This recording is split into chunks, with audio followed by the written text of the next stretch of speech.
ये चुनाव छोटे मोटे मुद्दों के चुनाव नहीं है, छोटी मोटी समस्याओं के चुनाव भी नहीं। ये चुनाव देश की सुरक्षा और देश को आगे बढ़ाने के चुनाव है। इसलिए ये दौर जो हमारा है 10 साल का, इस 10 साल में मोदी जी ने देश को आगे बढ़ाया है। जो अगला तीसरा कार्यकाल है वो मोदी जी का और ऐतिहासिक भी होगा और निर्णयदार भी होगा और इस भारत को वहां ले जाने वाला कालखंड भी होगा।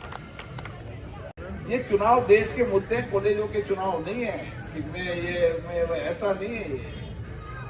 ये चुनाव ऐसा नहीं होता राजनीति के अंदर, कोई से भी चुनाव लड़ो, इधर से लड़ो उधर से चुनाव लड़ना है क्या? ऐसा नहीं होता।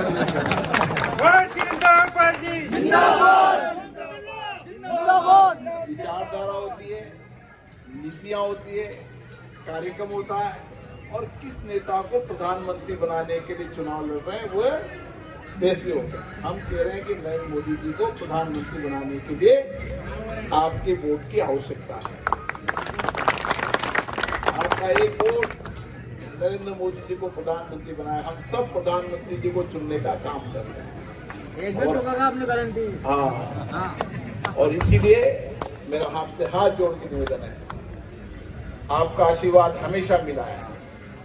सबसे ऊपर उठकर, जाति धर्म राजनीति सबसे ऊपर उठकर देश के हित में इस बार हमें नरेंद्र मोदी जी को प्रधानमंत्री बनाने के लिए कमल के फूल पर मोहर लगाना चाहिए। ये मेरा आपसे आग्रह है। बहुत बहुत धन्यवाद। ये चुनाव छोटे मोटे मुद्दों के चुनाव नहीं है, छोटी मोटी समस्याओं के चुनाव भी नहीं।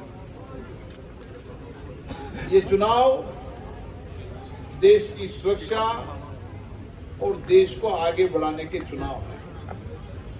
इसलिए ये दौर जो हमारा है 10 साल का, इस 10 साल में मोदी जी ने देश को आगे बढ़ाया है।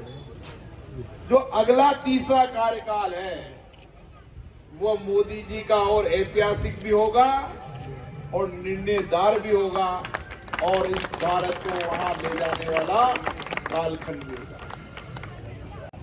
मैं तो एक ही बात पूछना चाहता हूं, देश में नरेंद्र मोदी से कोई मजबूत नेता है क्या? दुनिया में नहीं, विश्व में दुनिया का सबसे लोकप्रिय नेता हमारे प्रधानमंत्री। गर्व होता नहीं होता है? कांग्रेस से पूछो कि तुम्हारे यहाँ कोई नेता है क्या? तुम्हारे दल की कोई सरकार है क्या?